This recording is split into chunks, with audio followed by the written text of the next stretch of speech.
ভূগোলবিদরা আমাদের বাংলাদেশে মুসলমান হিসাব করে দিয়েছে না? কত পার্সেন্ট মুসলমান? কত পার্সেন্ট মুসলমান বলেন তো? 95% মুসলমান। এগুলো কোন মুসলমান বলেন তো? এগুলো হলো মুসলমান নিজেদের সংজ্ঞা অনুযায়ী, নিজেদের মত অনুযায়ী, নিজেদের পন্থা পদ্ধতি অনুযায়ী, নিজেদের নিয়ম অনুযায়ী। আর ইসলামের নিয়ম অনুযায়ী যদি আমরা মুসলমান হইতে চাই তাহলে কিন্তু নতুন করে হওয়া লাগবে। নিজের নিয়ম অনুযায়ী মুসলমান আগের থেকে। মসজিদুল হারাম চিনেন আপনারা? মসজিদুল হারামের খতিবের একটা মন্তব্য বলবো। এই জন্য মসজিদুল হারাম ঢাকায় না খুলনায় বলেন তো? হ্যাঁ, আরে আল্লাহর ঘর তো বুঝলাম, আল্লাহর ঘর তো সবাই, হ্যাঁ সবই তো আল্লাহর ঘর। মসজিদুল হারাম কোথায়? মক্কায়। তো মক্কার মসজিদুল হারামের খতিব, প্রাক্তন খতিব আবু সামহ আব্দুল জাহের নুরউদ্দিন, উনি একটা কিতাবের মধ্যে তথ্য লিখেছেন। তথ্যটা কি? আমার বক্তব্য কি বুঝতে পারতেছেন? হ্যাঁ, না ওই যে রবিউল ইসলামকে ডেকে নিয়ে আসবো? আমি কিন্তু গজল পারি না। রবিউল ইসলাম আছে নাকি? রবিউল ইসলাম আমার ছাত্র। হ্যাঁ,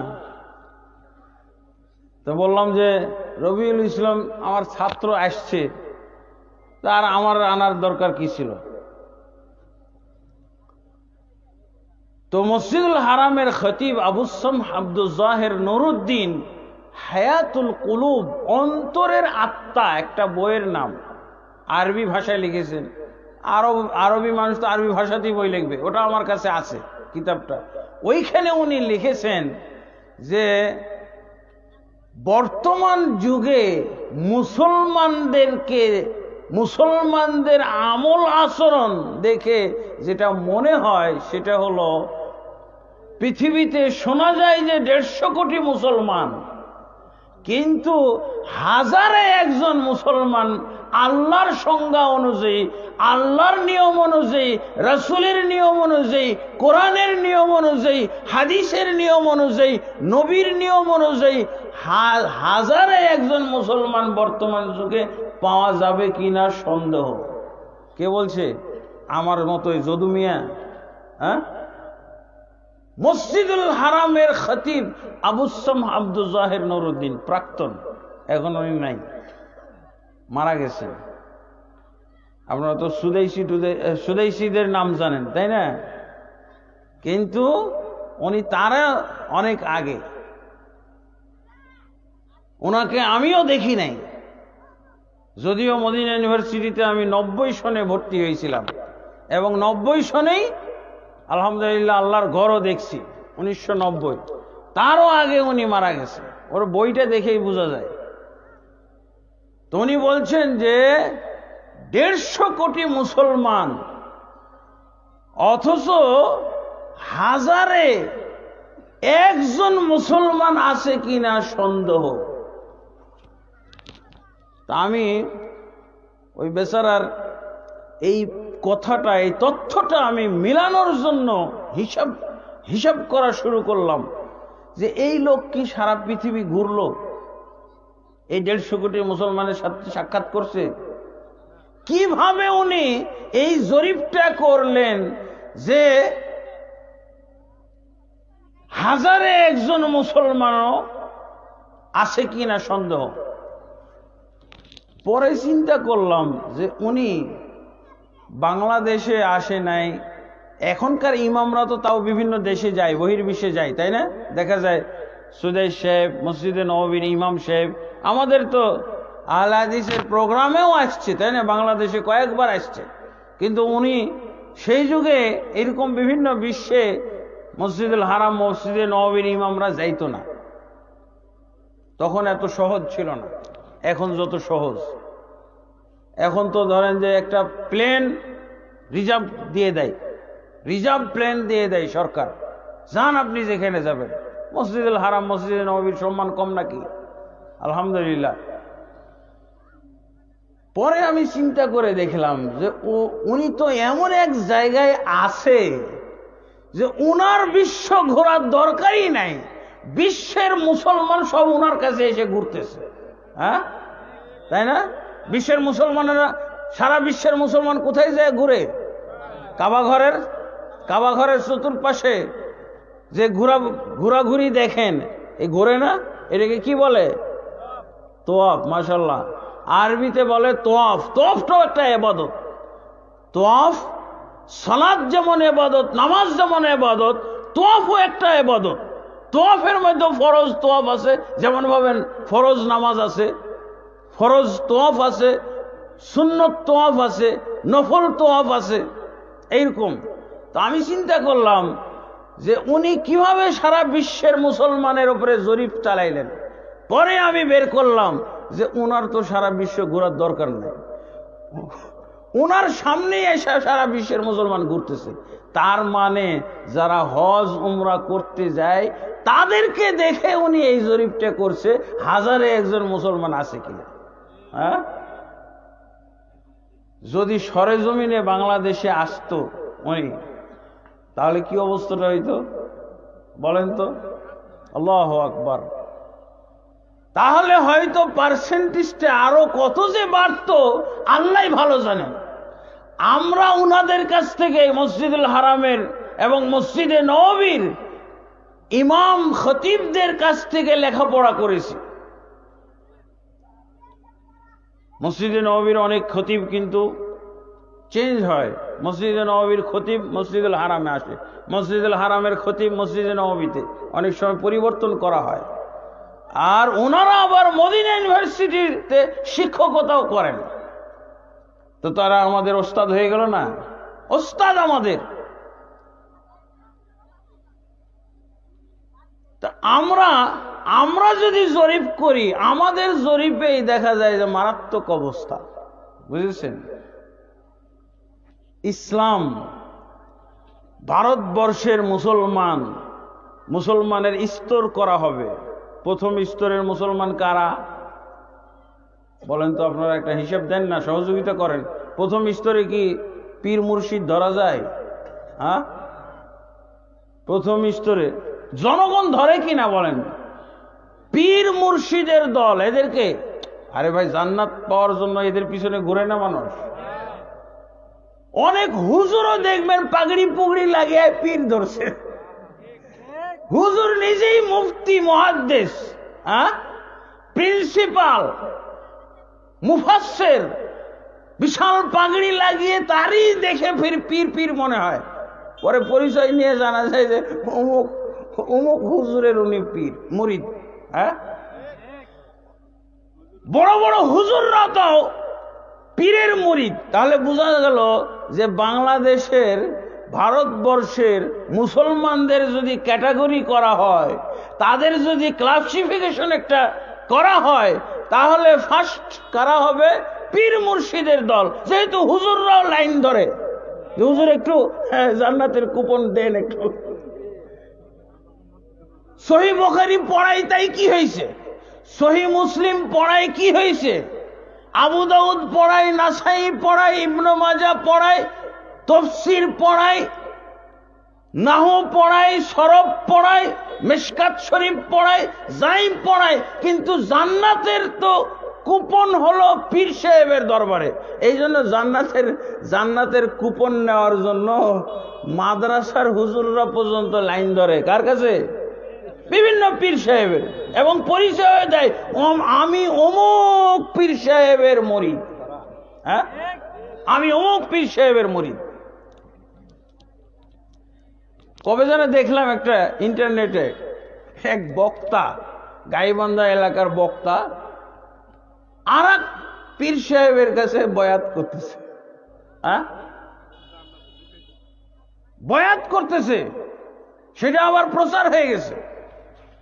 দেখলাম চট্টগ্রামে অনেক বড় একটা হুজুর বয়াত করাইতেছে সবাইকে, চায়ের তরিকার উপরে। সব হুজুরের পাল, সব হুজুর। পাগড়ি পুগড়ি লাগাও হচ্ছে কি, তার পাগড়ি ধরে সবাই মিলে বায়াত করতেছে। কি জন্য বায়াত করতেছে? পীর ধরার জন্য। আর পীর কেন ধরতে হবে? পীর না ধরলে তো জান্নাত পাওয়াই যাবে না, এই জন্য ধরতেছে। তাহলে বাংলাদেশে, ভারতবর্ষের যদি ক্যাটাগরি, মুসলমানদের ক্যাটাগরি যদি করা হয়, তাহলে 1 নম্বরে হলো পীর মুর্শিদেরা, তাই না? 2 নম্বরে হলো হুজুররা, মুফতি মুহাদ্দিসরা।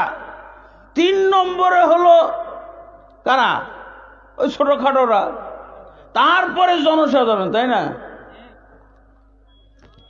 আমরা হাফেজরা কত হুজুর মনে করি, হাফেজ, কোরআনের হাফেজ, কিচ্ছু বুঝে না।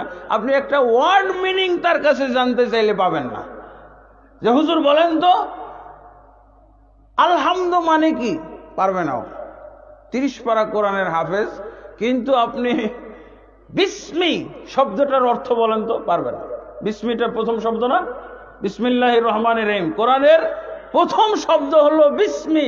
হাফেজ সাহেবকে জিজ্ঞেস করেন, মনে হয় আপনি এই বিসমি প্রথম ওয়ার্ডটা কোরআনের, এইটা দিয়ে আপনি কয়েক লাখ হাফেজ ফেল করে দিতে পারবেন, কয়েক লক্ষ হাফেজ ফেল। ওরা কি সমাজের হুজুর? দাওয়াত খেয়ে মানুষ আবার জান্নাত পায়, তাদেরকে দাওয়াত খাওয়াইলে জান্নাত পাওয়া যায়। যাই হোক, তাহলে এই যে ক্যাটাগরি, অথচ উনার হিসাব নিকাশ নিয়ে ওই যে মসজিদুল হারামের খতিবের মাপকাঠিটা যদি ব্যবহার করা হয়, তাহলে দেখা যাবে যে 1 নম্বর ক্যাটাগরির যে মুসলমান ভারতবর্ষে, এরাই দেখবেন যে একেবারে দলে দলে ফেল। খালি আপনি একটা প্রশ্ন নিয়ে বের হন, একটাই প্রশ্ন মাত্র, কি? আল্লাহ কোথায়? বুঝেছেন? আল্লাহ কোথায়? এই একটা প্রশ্নের ইন্টারভিউ নিতে আপনি বের হন, দেখবেন যে ফেল। পীর সাহেব ফেল, পীর মুর্শিদি ফেল। কয়জন ফেল? 1,99,999 জনই ফেল। পীর সাহেবরা ফেল, যাদের পিছনে হুজুররা পাগড়ি লাগিয়ে মুরিদ হওয়ার জন্য লাইন ধরে, এরা ফেল। অথচ আল্লাহ রাসূল সাল্লাল্লাহু আলাইহি সাল্লাম আল্লাহ কোথায় এই বলেও মুসলমান বানাইতেন, আল্লাহ কোথায় এই প্রশ্ন করেও মুসলমান বানাইতেন। জানেন আপনারা এটা? সহিহ মুসলিমের মধ্যে হাদিস আছে, আল্লাহ কোথায়? তুমি যদি এর জবাব দিতে পারো তো মুসলমান, জবাব যদি না দিতে পারো তাহলে কাফের। আল্লাহু আকবার। এই প্রশ্ন নিয়ে যদি আপনি বের হয়ে যান, ভারত সফর শুরু হয়েছে, আর আপনি একটা খাতা নেবেন, মোটা খাতা, ব্যাংকের খাতা দেখতে, এখন কি খাতা কমছে নাকি? স্বাস্থ্য কমছে ব্যাংকের? ব্যাংকের খাতাগুলোর স্বাস্থ্য কমছে না ওরকমই আছে? ইন্টারনেট হওয়াতে মনে কমছে। বিশাল খাতা নিয়ে বের হবেন, আর আপনি প্রশ্ন একটা পুঁজি, কি? আল্লাহ কোথায়? মসজিদুল হারামের খতিবের আপনি কথার সত্যতা একেবারে অক্ষরে অক্ষরে পাবেন। যদি সবচেয়ে বড় পীর বাংলাদেশে, সবচেয়ে হক্কানি, যেটা সবচেয়ে বড় পীর, সবচেয়ে হক্কানি আছে না? পীরেরও তো আবার আমরা ভাগ করে ফেলছি, হক্কানি, বড় হক্কানি, ছোট হক্কানি, মেজো হক্কানি, আছে না? যদি জিজ্ঞেস করেন আল্লাহ কোথায়, শেষ, তার ইসলামই শেষ। এক প্রশ্নে কি বলবে? আল্লাহ মুমিনের কলবের মধ্যেই, শেষ। ওই খতিব সাহেবকে নিয়ে ঘুরলে ও তো মারাই যাইত। জরিপের রেজাল্ট দেখে ওই খতিব সাহেব তো হার্ট ফেল করেই মারা যেত। সর্বনাশ, সর্বনাশ। এই প্রথম শ্রেণীর মুসলমানদের অবস্থা এরকম থাকার আমার জরিপ চালানোর দরকারই নেই। লা হাওলা ওয়ালা কুওয়াতা ইল্লা বিল্লাহ। কি বলবে? আল্লাহ কোথায়? এটা কার প্রশ্ন বলেন তো? কার প্রশ্ন বলেন? এটা রাসূলুল্লাহ সাল্লাল্লাহু আলাইহি ওয়াসাল্লামের প্রশ্ন। এই হুজুরেরা আবার কি বলতেছে? মুফতি সাহেবেরা আল্লাহ কোথায়, এটা হলো নাস্তিকদের প্রশ্ন। প্রশ্নটাও তারা নবীর প্রশ্ন মানতে চায় না। ফেল তো হবে, আরে উত্তর দেওয়ার আগেই তো ফেল, প্রশ্নেই ফেল, ওর উত্তর দেওয়াই লাগবে না। প্রশ্ন শুনেই বলে যে প্রশ্নটাই হলো নাস্তিকের। তো আর উত্তর কি হবে জানেন? এই কথা কে বলছে? আপনারা যারা এখানে তো দেখছি অনেকেই লাইন লাগাই দিছে, লাইভ প্রচার করতেছেন। এই খবর কি রাখেন? এই বাংলাদেশের মুফতি, তাকে হায়ার করে নিয়ে যাওয়া হয় সারা বাংলাদেশে হায়ার করে নিয়ে যাওয়া হয়। কেন জানেন? আহলে হাদিস বাতিল এইটা বলার জন্য নিয়ে যাওয়া হয়। সে কি বলে জানেন? মসজিদ, আহলে হাদিস মসজিদ ভাঙতে হবে, কারণ এগুলো হলো মসজিদের দেরার। এগুলো বলার জন্য সারা বাংলাদেশে নিয়ে যায়। এমনি কি ভাঙে নাকি? যারা মসজিদ ভাঙে এদের দোষ আছে নাকি? মুফতিদের দোষ। এই মুফতিগুলোতে বলছে যে এরা নাস্তিক প্রশ্ন করে। কি নাস্তিক প্রশ্ন? আল্লাহ কোথায়, আল্লাহ সম্পর্কে নাস্তিক প্রশ্ন। প্রশ্নটাই নাকি নাস্তিক, অথচ এই প্রশ্নকারী কে? স্বয়ং মুহাম্মদ রাসূলুল্লাহ সাল্লাল্লাহু আলাইহি ওয়াসাল্লাম। মুসলিম শরীফের মধ্যে পাওয়া যায় কিতাবুস সালাত, সালাত অধ্যায়ের মধ্যে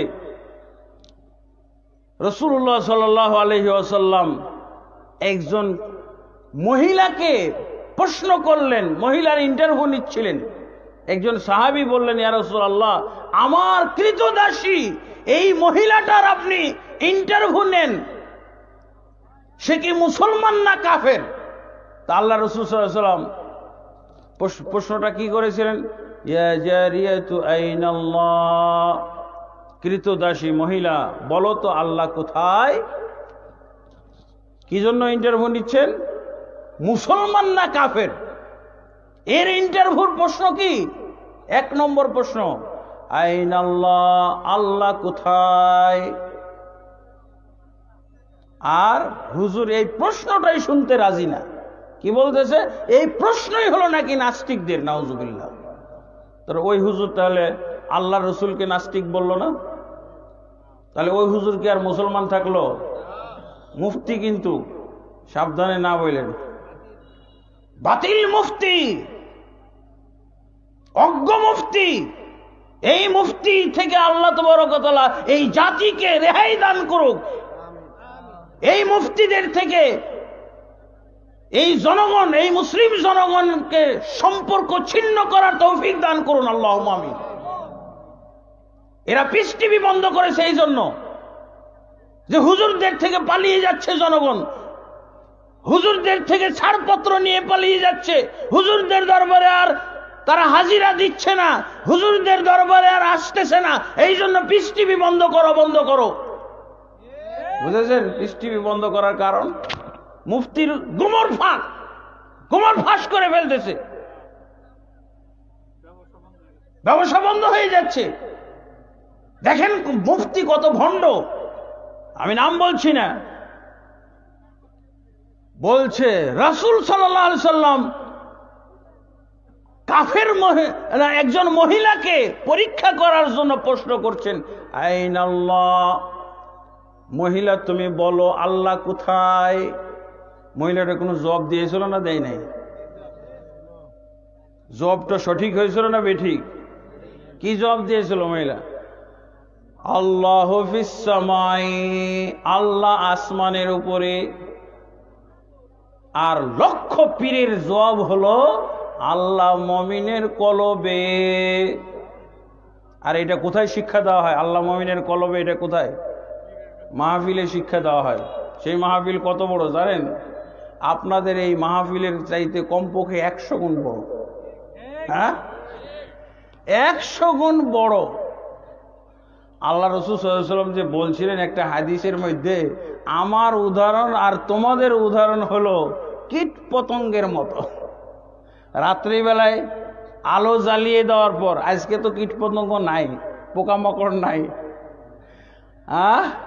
আগুন জ্বালিয়ে দেওয়া, আগুন জ্বালিয়ে দেওয়ার পরে কীট পতঙ্গ কি পরিমাণ যে ওই আগুনে ঝাঁপ দেয়, আমি একাই ওই আগুন থেকে তোমাদেরকে ফিরানোর জন্য চেষ্টা করতেছি, আর ওই কীট পতঙ্গগুলো আমাকে পরাজিত করে আমাকে হার মানিয়ে তারা ওই আগুনেই লাফ দিতেছে। এই উপস্থিতি, এই জনসমুদ্র, এই জনসংখ্যা কীট পতঙ্গের মতোই, তাই না? জাহান্নামে ঝাঁপ দেওয়ার মতো জাহান্নামে ঝাঁপ দিয়ে পড়তেছে। পীর সাহেবের কাছে শিখতেছে, কুলুবুল মুমিনিনা আরশুল্লাহ, মুমিনদের কলব হলো আল্লাহর আরশ। জাল হাদিস শরীফ। কি শরীফ এটা? জাল হাদিস শরীফ।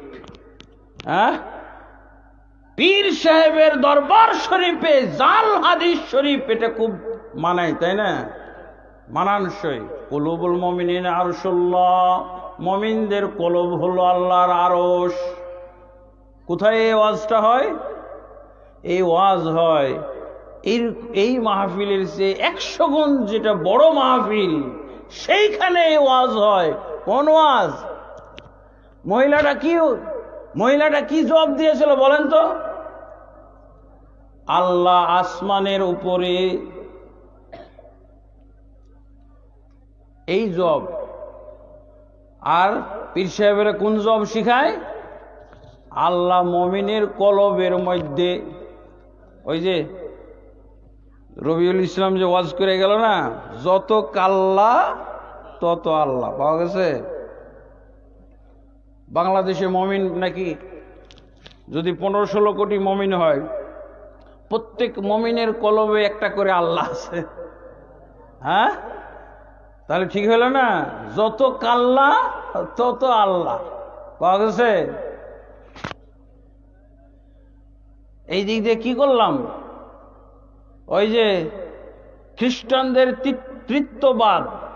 তৃত্ববাদ আর কোন শিরক থাকলো?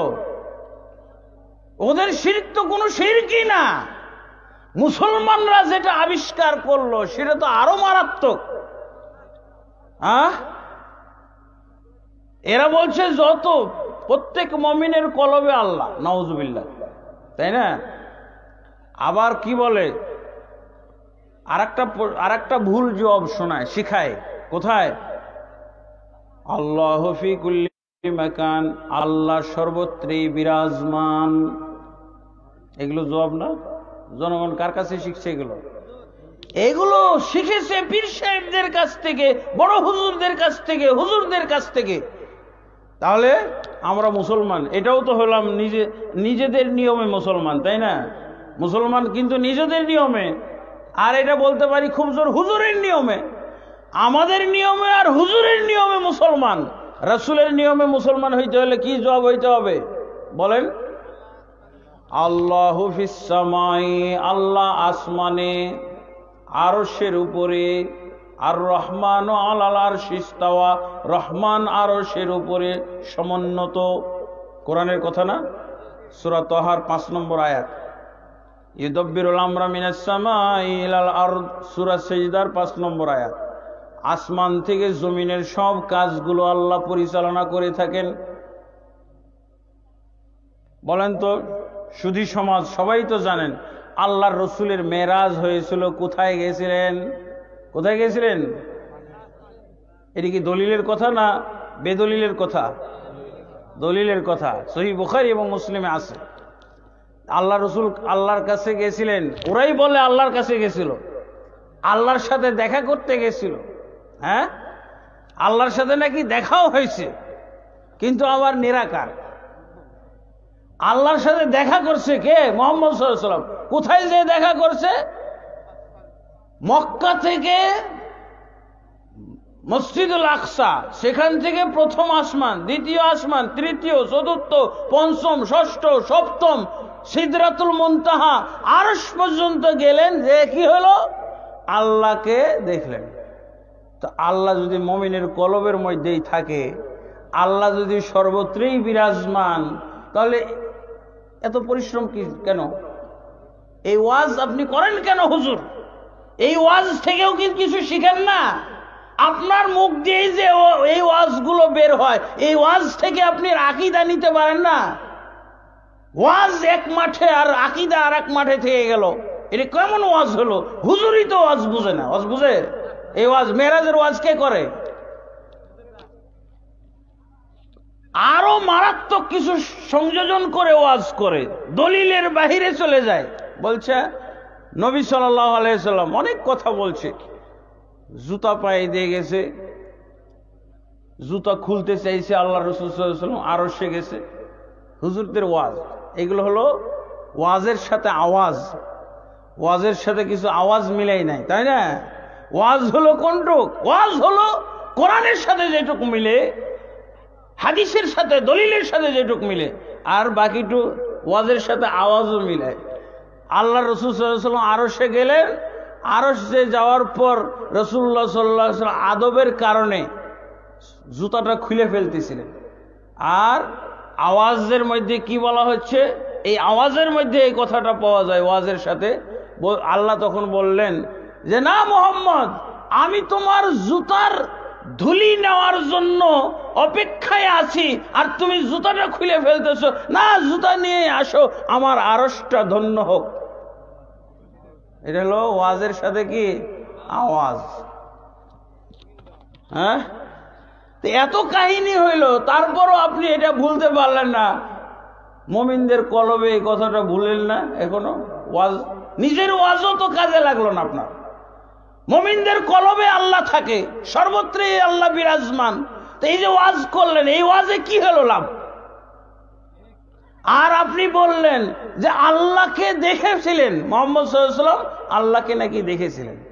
আল্লাহকে দেখেছিলেন, তারপর আপনি তো ভুল ওয়াজ ভুলেননি। কি বলতেছে? আল্লাহ নিরাকার। হ্যাঁ, সে এসে ওয়াজ করতেছে, হুজুর ওয়াজ করে যে আল্লাহকে দেখেছিলেন মুহাম্মদ সাল্লাল্লাহু আলাইহি ওয়াসাল্লাম। তো মুহাম্মদ সাল্লাল্লাহু আলাইহি ওয়াসাল্লামকে আল্লাহকে দেখলেন, তাহলে কি নিরাকার অবস্থায় দেখছিলেন না আকার অবস্থায় দেখছিলেন? তো এখনো যে ওয়াজ করে আল্লাহ নিরাকার, হ্যাঁ, এগুলো ওয়াজ কি? এগুলো ওয়াজ না আওয়াজ? বলেন। নিজেই তো বুঝতেছে না কি ওয়াজ করে, আকীদা শুধরাইতে পারতেছে না। ওয়াজ করে মুহাম্মদ সাল্লাল্লাহু আলাইহি ওয়াসাল্লাম আল্লাহকে দেখছেন, আর বলতেছে আল্লাহ নিরাকার। হইল নাকি? নিরাকার জিনিস দেখা যায়? আরো বলে যে ইমাম আবু হানিফাও দেখছে। তো মাযহাব অনুযায়ী তো আল্লাহর আকার সাব্যস্ত হয়। ইমাম আবু হানিফা রাহমাতুল্লাহ আলাইহি নাকি, ইমাম আবু হানিফা রাহমাতুল্লাহ আল্লাহকে নাকি 100 বার দেখছে। তো কি দেখছে? এটা নিরাকার জিনিস দেখছে বলে। এটা কিন্তু লেখে না কোথাও, কিতাবে লেখে না। ওরা বলে কেতাবে আছে। কেতাবে যখন আছে আল্লাহকে দেখেছেন ইমাম আবু হানিফা রাহমাতুল্লাহ আলাইহি 100 বার, তাহলে তো আর নিরাকারই থাকে না। মাযহাব অনুযায়ী তো আকার হয়ে যায়, কারণ নিরাকার জিনিস কি দেখা যায়? ইমাম আবু হানিফা রাহমাতুল্লাহ কিভাবে নিরাকার আল্লাহকে দেখলেন? না, এই বক্তব্যগুলো হলো বাতিল। আল্লাহ তাবারক ওয়া তাআলাকে কখনো আল্লাহর অবশ্যই আকার আকৃতি আছে, কিন্তু তার আকার আকৃতি কেমন আমরা জানি না। তিনি যেমন, তার আকার তেমন। ঠিক আছে, আলহামদুলিল্লাহ। আমরা নিরাকার বলি না, নিরাকার হলো হিন্দু আকীদা। তাহলে এই আকীদাগুলো নিয়ে যদি আমরা বেড়ানো শুরু করি, খাতা নিয়ে যদি ঘোরা শুরু করি, তাহলে হুজুর খুঁজেই পাওয়া যাবে না। হ্যাঁ, মসজিদুল হারামের খতিবের এই জরিপ কারেকশন করা লাগবে যে না, ভারতবর্ষে আপনার এই হাজারের সংখ্যা এটা বাতিল। হাজারের সংখ্যা কি বাতিল? আপনি কোটির সংখ্যা নেন, 50 কোটির মধ্যে 49 কোটি নাই। কারেকশন, 49 কোটি মুসলমান না। লা হাওলা ওয়ালা কুওয়াতা ইল্লা বিল্লাহ। লাখে একজন এটা তো হবেই, আদম আলাইহিস সালাতু ওয়াস সালামের। হ্যাঁ, হাজারের মধ্যে একজন, এটা তো আছে। যাক, যে বিষয়গুলো বলতেছিলাম, তাহলে মসজিদুল হারামের খতিব যে বলেছেন হাজারে একজন আছে কিনা, হ্যাঁ এটা সন্দেহের ব্যাপার। তো এখন কি আমরা কি করব বলেন তো? এখন কি আবার বিধর্মী হয়ে যাব, নাকি আমাদের এখন তালাশ করতে হবে, আমাদের গুরুত্ব দিতে হবে, আমাদের চেষ্টা করতে হবে কিভাবে আমরা কোরআনিক মুসলমান হয়ে যাই? এবং তিনি বলছেন 1999 জন, তাহলে কি বুঝেছেন? এই প্রশ্নের জবাব কি দিয়েছেন জানেন? এগুলো হলো ভৌগোলিক মুসলমান। 1001 জন হলো কোরআনিক মুসলমান, আর 999 জন হলো ভৌগোলিক মুসলমান। এরা যে মুসলমান, এটা কোথায় পাবেন আপনি? কোন কেতাবে পাবেন? ভূগোলের কেতাবে। ভূগোলের কেতাব লেখে মুসলমানরা নাকি? হিন্দু লেখে না, বিধর্মীরা লেখে না, নাস্তিক লিখতে পারে না। আমাদের দেশে যে 95% মুসলমান, এদের সবাইকে ধরা হয় না? হ্যাঁ, আমার মনে হয় শাহরিয়ার কবিরও আছে না, মুজাহিদুল ইসলামও আছে, সবই আছে, আছে না? এর মধ্যে যত নাস্তিক আছে সব এই 95-এর মধ্যে। কি বলেন? কারণ ভূগোলওয়ালা কি আর এত হিসাব করতে গেছে নাকি? কোরআনওয়ালাদের কাছে শুনলে না পাওয়া যেত আসল খবরটা। কোরআনিক মুসলমান না ভৌগোলিক মুসলমান বলেন তো? এবার মুসলমানের প্রকার পাইছেন? যারা নিজের নিয়মে মুসলমান হয়, যারা হুজুরের নিয়মে মুসলমান হয়, তারা হলো ভৌগোলিক মুসলমান। আর কোরআনিক মুসলমান হইতে হলে অবশ্যই আল্লাহর নিয়ম অনুযায়ী মুসলমান হইতে হবে কি না? এই জন্য আল্লাহ সম্পর্কে আকীদা, নবী সম্পর্কে আকীদা, আল্লাহ যেভাবে বলে দিয়েছেন, রাসূল যেভাবে বলে দিয়েছেন, তারপরে ইসলাম সম্পর্কে আকীদা, আল্লাহ রাসূল সাল্লাল্লাহু আলাইহি ওয়াসাল্লাম যেভাবে বলেছেন। আকীদাগত বিষয় তো আমরা কিছু আজ করলাম, কিছু নিলাম। আল্লাহ কোথায়? আল্লাহ আরশের উপরে, আসমানের উপরে। আল্লাহ কেমন? আল্লাহ নিরাকার নন, আল্লাহ আকার আকৃতি বিশিষ্ট, কিন্তু এই আকার আমরা দেখতে পাবো যখন আল্লাহকে দেখা যাবে। বাল হুম বিলিকাই রাব্বিহিম কাফিরুন, সূরা সাজদার মধ্যে আছে। বরং তারা আল্লাহর সাক্ষাতের সাথে কুফরি করে। তারা আল্লাহর সাক্ষাতের সাথে কুফরি করে। কারা? যারা বলে আল্লাহ নিরাকার। আল্লাহর সাক্ষাতের সাথে কুফরি করা হলো না? নিরাকার সাক্ষাৎও নাই, অথচ আল্লাহ সূরা কাহফের মধ্যে কি বলছেন? ফামান কানা ইয়ারজু লিকা রাব্বিহি ফালইআমাল আমালান সালিহা। যে ব্যক্তি আল্লাহর সাথে সাক্ষাৎ করতে চায়, আল্লাহর দিদার লাভ করতে চায়, সে যেন সৎ আমল করে। তাহলে সৎ আমলে আকীদা সৎ, আকীদা শুদ্ধ, এরপরে আমলও আমার শুদ্ধ হইতে হবে। আমল শুদ্ধ